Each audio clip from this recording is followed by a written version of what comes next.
siis Eestis veekogude seisund märkimisväärselt paranenud ei ole, aga samas pärast Euroopa Liiduga liitumist on suurenenud väetiste ja kemikaalide kasutamine, mis tähendab, et riskid ja surve pigem suurenevad. Aga samas Eesti on põllumajandustoodangut eksportiv maa ja me oleme rahvusvahelises konkurentsis, et me peame siin väga hästi tasakaalustama keskkonda ja majanduslikke huvisid. Ja kuidas seda teha, siis sellest Mati räägibki. Palun. Aitäh, head pärastlõunat kõigile. Minu teema siis natukene spetsiifilisem kui ainult majandus. Veekaitsemeetmed või veekaitsenõuded siia juurde. Räägin siis sellest, et veekaitsenõuded saab mitmeti analüüsida. Üks variant on teha riikide vahelist võrdlust. Teine on siis kõikvõimalik kvantitatiivne analüüs ja ehitada mudel, ehk siis arvutada, hinnata, arvutada. Need andmed on siis kogutud ja analüüs on tehtud eelmisel aastal koostöös LEOÜ-ga, kes tegeleb peamiselt keskkonnateemadega. Ja sellise projekti raames, nagu siin slaidil näha, on hästi pikk pealkiri, põhimõtteliselt veekaitsenõuete mõjude analüüs, kelle tellijaks oli siis Riigikantselei ja projekti algatajad olid Keskkonnaministeerium ja Maaeluministeerium. Siit siis tulemused. Aga nagu juba ütlesin, et esimene võimalus on hästi siis erinevaid nõudeid disainida, kui võrrelda neid teiste riikidega. Meie siis võtsime ette seadusandluse, veemajanduskavad, meetmeprogrammid, maaelu arengukavad ja proovisime võrrelda. Sinna juurde tegelikult vaatasime ka natukene maksude süsteemi, millest me tegelikult täna palju räägi, ressursikulusid, ja proovisime siis Eesti mastaabis teha mudelit, et kuidas erinevad veekaitsenõuded või meetmed omavahel suhestuvad. Mida tähelepanu riikide vahelises võrdluses on ilmselt paljudele teada, et hästi palju on erisusi. Ja võib-olla, nagu ma siin viimasel ajal tavatsen öelda, et ilu, valu ja võlu ongi detailides, et tegelikult ei saa väga sirgjooneliselt minna ja kuidagi peab leidma siis selle konsensuse, et mida arvesse võtta ja mida arvesse võtmata jätta. Meie siis võrdlesime geograafilisi kliimanäitajaid, taime- ja loomakasvutusnäitajaid, väetiste taimekaitsevahendite kasutamist, veekeskkonna seirenäitajaid, nõuete, meetmete ja toetuste taset. Ja valisime siis võrdlusriigid välja niimoodi, et need oleks suhteliselt sarnane kliima, võimalikult sarnased eesmärgid siis Läänemere kaitsel, HELCOM-i kohustusest tulenevalt, ja direktiivi rakendamine siis Rannikumere veekogumite hea seisu saavutamiseks oleks ka sellisel korralikul tasemel. Valisime välja siis Läti, Leedu, Soome ja Saksamaalt Mecklenburg-Vorpommerni liidumaa.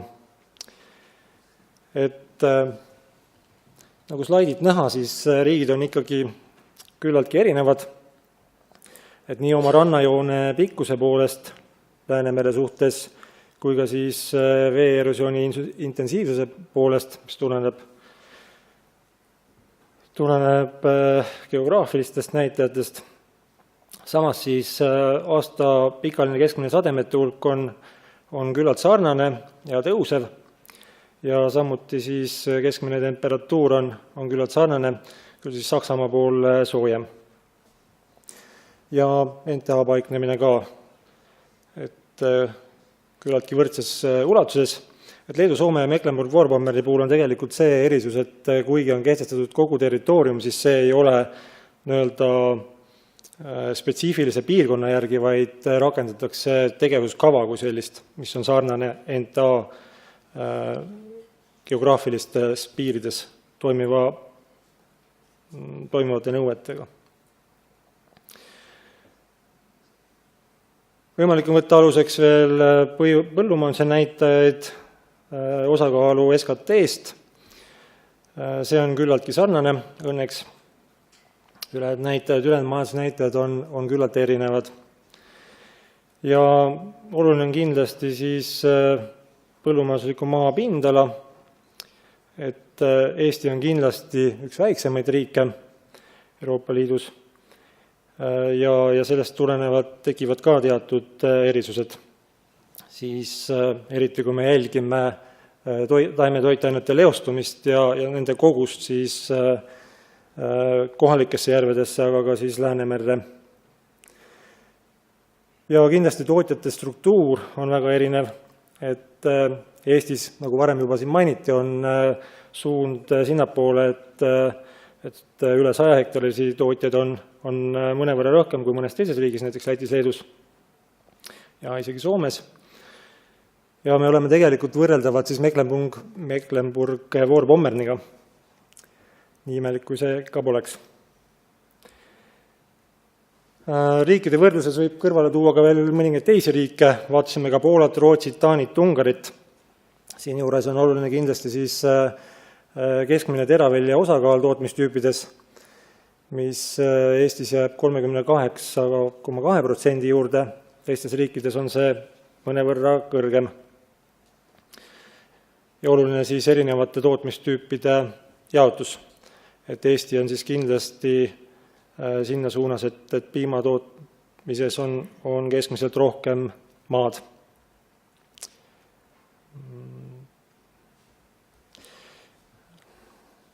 Ettekandes tekkinud mõned tehnilised rikked, aga see ei sega.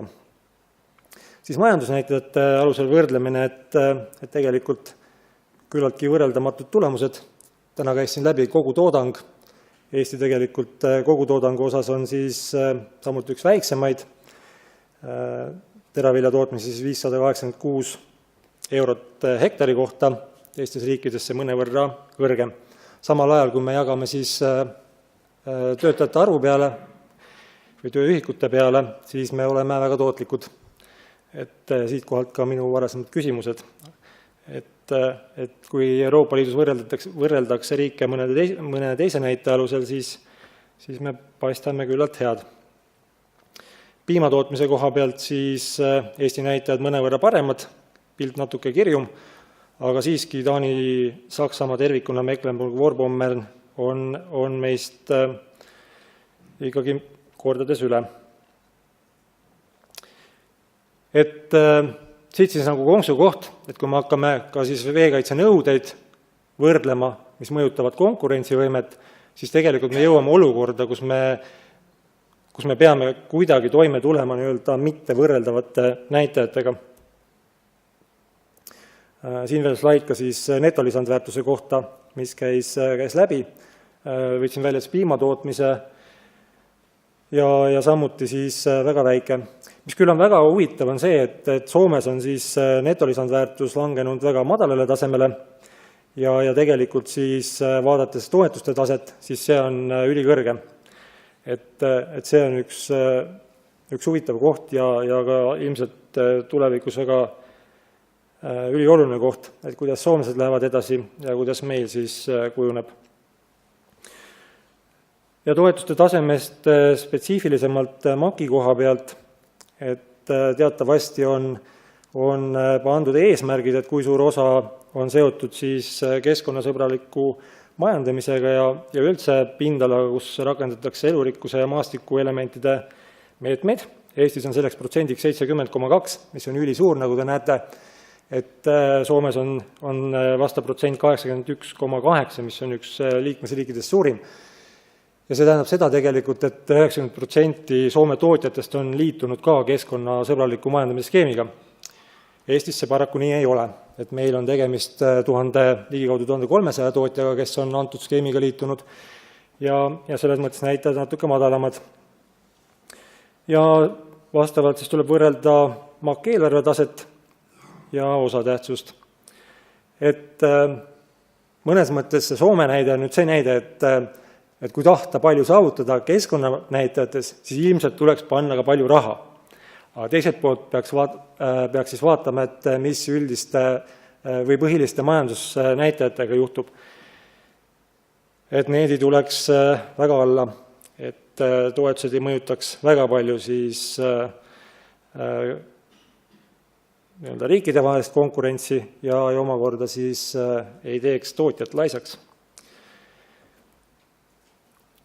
Ja kui me vaatame siis väetiste kasutamist väetatud pindala ühiku kohta, siis tegelikult on tendents sinnapoole, et väetiste kasutamine suureneb ja mõnevõrra on väga vähesel määral siis Soome saanud olukorra kontrolli alla. Et jällegi iluvaataja silmades, et kas jagatud toetused on avaldanud nii palju mõju või siis konkreetsed nõuded, mida ka siis vabatahtlikult rakendatakse. Ja siinkohal siis keskkonnanäitajatest on kindlasti oluline koormus Läänemerele, et siin juures ka vaadates võrdlust, siis Soomel on kindlasti üsna kõige suurem osakaal Läänemere valgalast nende 5 riigi võrdluses. Ja tegelikult nende koormus on siis võrreldav Lätiga, kellel on hetkel siis selline 4% osakaal Läänemere valgalast, Eestil 2,8%, aga põhimõtteliselt siis lämmastiku ja fosfori kogused, mis satuvad Läänemerre, on küllalt huvitavad. Et Lätil siis sama suured kui Soomel ja Eesti kusagil keskpaigas. Ja Mecklenburg-Vorpommern, kuna ta omab küllalt väikest osatähtsust, siis temal on omakorda sama tase, mis Eestil. Selline võrdlus siis laia plaani pealt. Omakorda siis me võtsime kokku 217 põhiveekaitse nõuet. Mõnes mõttes see on ka mõistete küsimus, et kas kõik on nõuded, tegevused või meetmed, et ma räägin nagu nõuete baasil, on lihtsam kuulata, tegelikult paratamatult siin hulgas on ka selliseid vabatahtlikke tegevusi, mõningaid ja meetmeid, aga nad on kokku kogutud siis nii-öelda kohalike veeseaduste KSM-i rakendamisel kehtestatud tegevuste nõuete baasil ja nitraaditundliku ala siis alal kehtestatud nõuete baasil. Ja leidsime, et Eestis kokku rakendatakse 81 nõuet, natuke varieerub siia-sinna ja millest siis 7 kattuvad otseselt võrdlusriikidega. Tegelikult me jõuame sinna välja, et me ei saa võrrelda riikide nõudeid sõna-sõnalt, tähtajalt mingi konkreetne suurusjärk, mida on kirjutatud näiteks 170 kilogrammi lämmastikku hektarile, see küll on suhteliselt sama kõigil, aga tegelikult me ei saa päris selliseid detailnäitajaid võrrelda. Sellepärast, et ikkagi liikmesriigid valivad või peavad arvestama oma kohalikke olusid. Et kui on rohkem sademeid, pikem talv, ja nii edasi, et siis tuleb vastavalt need tähtajad kehtestada, ehk me tegelikult laias laastus lükkasime siis sellised detailnäitajad kõrvale. Aga kui me nagu põhialustelt vaatasime nõudeid, siis võib teha sellise järelduse, et Eestiga võrdluses väetiste kasutamine on valdavalt teistes riikides leebem, välja arvatud Soome, sõnniku ja silohoiustamise nõuete koha pealt on siis rangemad nõuded Soomes ja Saksamaa liidumaal, samaväärne siis Lätis ja Leedus natuke leebem. Siis karjatamise koha pealt Lätis, Soomes samaväärsed, Leedus rangemad, Saksamaal leebemad. Nitraaditundliku ala koha pealt siis Lätis rangem, Leedus, Soomes samaväärne, Saksamaal leebem. Taimekaitsevahendite koha pealt valdavalt samaväärne või leebem ja administratiivsed nõuded samaväärsed või leebemad, Saksamaal natuke rangemad. Ühesõnaga võib kokku võtta, et Saksamaal Mecklenburg-Vorpommeris on mõnevõrra leebem olukord, samal ajal nad peavad rohkem pingutama ja nad väitsid, et siis võetakse ennast rohkem kokku ja lähiajal on kavas päris mitmeid muudatusi ellu rakendada. Ja Soome siis paratamatult oma suure toetuste tasemega pingutab hästi palju, et mõnevõrra seal ongi rangem. Järgmine aspekt, mis on hästi oluline, on üldse proportsionaalsus. Et me viisime läbi siis ka proportsionaalsuse hindamise, et see on üks variant, kus panna 4 erinevat näitajat kõrvuti, ehk siis surveintensiivsus tasemele, ehk siis põllumajanduse surve veekeskkonnale, siis seisundi tasemele, veekogude siis tähendab üldse veekogumile, ehk siis nii põhjaveele kui pinnaveele, toetuste tasemele ja nõuetele. Et selle koha pealt siis saab järeldada, et Eestis on surve küllalt väike, seisund on kahjuks halb või keskmine, toetuste tase on madal ja nõuded on keskmised.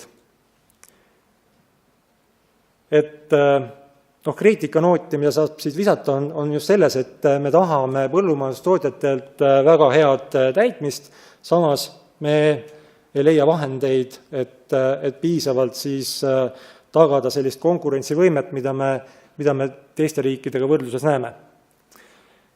Ja Soomel siis näiteks on siis näitajad pigem rangemad, aga ka keskkonnaseisund on hea, väga hea, toetuse tase on väga kõrge ja surveintensiivsuse tase on keskmine.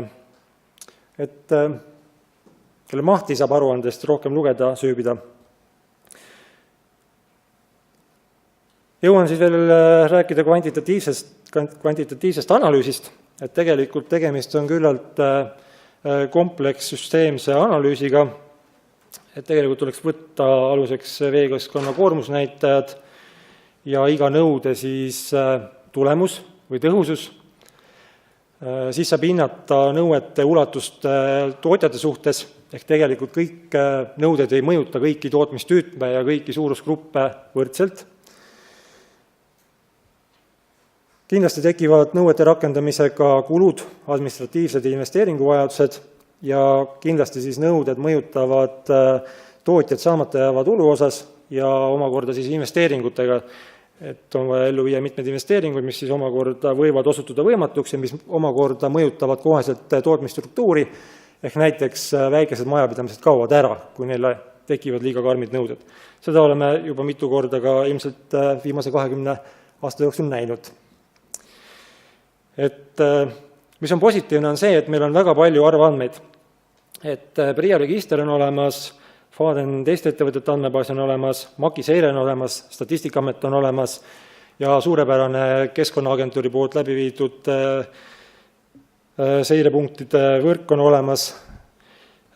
Mõnevõrra negatiivne on selle asja juures see, et kui me veekeskkonna koormusest räägime, et siis eelnevad uuringud on küllalt kitsad, et ei ole piisavalt järgitud kompleksisüsteemi printsiipi, leostumise tagajärg ja põhjuse tuvastamine on ebapiisav, ehk me mõõdame seirepunktis, palju on toitainete sisaldus, samas me kasutame kas Skinneri koefitsiendi, Tambovi koefitsiendi või mingit kavalduskoefitsienti, et viia kokku sellega, et palju siis reaalselt tootmisest võis leostuda. Ja nõuete tulemuslikkuse hindamist võib kritiseerida ja paraku siis majanduslik analüüs puudub või esitatud ühel A4. Et see on nagu meie järeldus, mis meil tekkis käesoleva töö läbiviimisel. Aga põhimõtteliselt me siiski saime aluseks võtta oma mudelis siis nii-öelda veekeskkonna koormuse suhtes mõõdetud näitajaid, mida tegelikult võiks öelda, et tulevane seire peaks uuesti valideerima. Et alatootmises KSM-is nitraaditundlikul alal on siis lämmastiku ja fosfori leostumine küllalt erinev ja sellest tulenevalt siis tegelikult jõuame sinna välja, et me ju tegelikult iga nõude juures korrutame vastavat leostumise näitajat pindala ühiku alusel ja jõuame sinna välja, et palju see koormus siis konkreetselt põllult on. Et selles mõttes nende andmete juures peab olema ikkagi enam-vähem nagu täpne. Siis saab ulatuse suhtes vaadata, nagu eelnevalt öeldi, et tootjate arv, siis majandusliku suuruse alusel tootjate arv on ligikaudu 7600 tootjat, et tegelikult nende kasutus on siis 911 000 pindala põllumajanduslikku maad ja need nõuded siis hakkavad omakorda varieeruma, et kui suur osa vastavast pinnast moodustab ja millistele tootmistüüpidele. Et see on selle arvutuse juures hästi oluline. Meie siis leidsime saavata jääva tulu FADEN andmetel, seda ja siis põhiliselt veekaitsevööndite või siis väetusnormide vähendamise puhul, erinevate veekaitsenõuete puhul saab teha erinevaid arvutusi. Ja siin lõppkokkuvõttes toon välja siis 3 piirava nõude tõhususe, nimetan seda selliseks, tähendab, me jaotasime nõuded omakorda ära, et mis on piiravad nõuded, majandustegevust piiravad, mis on mitte piiravad. Tegelikult ei ole mõtet arvutustega tegeleda seal, kui nõuded ei piira tootmist. Aga näiteks veekaitsevööndi piirang, sõnnikuga väetamise piirang, mis võib olla ka kuni 120 kilogrammi lämmastiku hektarile, talvine taimkate 30%, et need väidetavalt piiravad küllaltki palju siis tootmistegevust. Aga see on ainult 3 näidet. Et siis tegelikult me leiame seda, et veekaitsevööndi piirang tegelikult kogu põllumajanduslikust maast moodustab 1,6%, nõude kulu tootjale ehk siis saamata jääv tulu aastas on 6,9 miljonit eurot, võimalik leostumise vähendamine on 155 tonni aastas ja leostamata jääva ühiku kogumaksumuses on 44 000 eurot. Ja me hindasime siis konkurentsivõimet läbi majandusnäitajate, omistades siis punktiskaala, siis me võime hinnata, et konkreetselt nendele tootjatele, keda siis veekaitsevöönd mõjutab, et see piirang mõju on kusagil 3 ja 4 punkti vahel. Aga niimoodi peame võrdlema siis ka teisi meetmeid, et näiteks talvine taimkate mõjutab oluliselt suuremat pindala, loomulikult lämmastiku leostumine, võimalik leostumise vähendamine on 3500 tonni aastas, ühiku maksumus on märgatavalt väiksem, mõju konkurentsile küll on, aga võib-olla siiski on mingil määral mitu korda efektiivsema meetmega. Et niimoodi läbi hinnates siis, ma ütleks, et paariviisiliselt on võimalik leida siis tõenäoliselt parem kompromiss. Ja meie sõnum ongi, et kõigepealt analüüsida, siis arutleda, mitte tühja koha pealt hakata arutlema, teha need 10 tehet ära ja siis teostada. Ja meil on suurepärased satelliidifotod, et oli juba teemaks suur andmebaas, tegelikult PRIA kogub satelliidifotosid, ka nende pealt on võimalik hästi hinnata biomassi tootmist ja toodangut, nagu ma olen aru saanud, nii siis taimekasvatuses kui ka metsanduses, et modelleerime. Aitäh! Aitäh! Nii, aitäh! Kas on küsimusi saalist selle keerulise teema kohta? Aitäh! Et kuivõrd siin tehniliste üksikasjade osas me oleme debateerinud päris palju, et ma ei hakka seda debatti praegu siin detailselt saali tooma. Kahtlemata on tegemist väga suure tööga ja ma küsin hoopis seda, et oled sa juhtautorina kursis, mida riik edasi selle tööga tahab teha, et kas ta nüüd jääb lihtsalt kuskile riiulisse või siis Riigikantselei ja 2 ministeeriumit, kes selle taga on, midagi tahavad edasi ka sellega liigutada? Aus vastus on, et ei ole. Ja aus vastus on ka see, et ma ei ole seda tööd näinud ministeeriumi kodulehel, kus kõik tööd avalikustatakse. Ma ei oska öelda. Kas on veel küsimusi saalist? Jah, palun. Saad sa mikrofoni viia?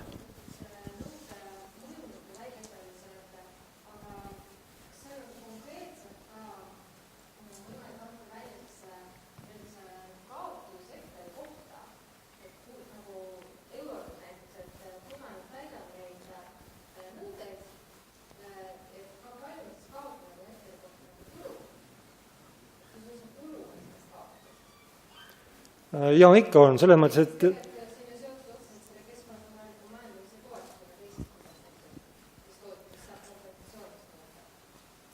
jah, ikka on, et kas või viimase slaidil on väga lihtne näide, et tänase päeva jooksul saime teada ka tegelikult, mis on standardtoodang, et näiteks ütleme, et 10 hektarit nisu on natuke üle 4000 euro see standardtoodang, samal ajal kui need põllud piirnevad veekaitsevööndiga näiteks 10 kilomeetri ulatuses, 10 meetrit on veekaitsevööndi nõue, et siis tegelikult jääb 10 hektarit välja ja tegelikult lihtne arvutus ütleb, et jääb nii palju saamata tulu. Ja omakorda leostumine sealt on ilmselt kusagil, mida ta takistab, on kusagil 100 kilogrammi. Et selles mõttes alati see võrdlus, et kas see on siis piisav, kas see on hea või see on halb, eks. See on tegelikult kõige raskem koht, et me peame tegelikult ikkagi eksperdid kokku võtma ja läbi diskuteerima, et me ei saa ainult sellest arvutusest lähtuda. Aga arvutada on võimalik. Nii, kas on veel küsimusi? Kui ei ole, siis ma küsiks sellise küsimuse, et sa nüüd oled pea pool aastat selle teemaga intensiivselt tegelenud, et sinu jaoks oli see uus teema enam-vähem. Vähemalt selle detailsuse astme poolest, et mis sulle kõige üllatavam oli selle töö juures? Mis sind kõige rohkem üllatas? Kõige üllatavam ongi see, et on hästi palju seda teemat uuritud, aga need uuringud on hästi ühe vaatluse või väga kitsa vaatluse põhised. Et ma loodan, et neid kompleksanalüüse tuleb lihtsalt rohkem. Ja mingisugused detailid on puudu. Et seiret tuleks ilmselt korrastada ja viia paremini kokku siis põllumajandustootjate konkreetsete andmetega. Ja minu soovitus on tegelikult põllumajandustootjatele, et ma täna ei rääkinud siin detailidest, aga valemid, tegelikult arvutatakse neid leostumisi valemitega, mis omakorda tekitavad olukorra, kus see korreleerub sademete hulgaga. Ja tegelikult neid presenteeritakse joonistel, et üsna suur seos on sademete hulgaga. Tegelikult see tuleb juba valemi iseloomust. Ja kui meil sademed suurenevad, seda rohkem peaks siis minema tootja justkui täppisviljeluse poole. Et muidu juhtub niimoodi, et me kogu aeg korrutame sademete hulgaga vastava toitainete sisalduse siis drenaasi või jõe vees ja saame siis tohutu hulga leostuvat toitainet, mis läheb Läänemerre. Et seda vältida peaks siis kas metoodikat korrastama või süsteemi korrastama ja olema ise väga täpsed. Nii, aga suur aitäh sulle!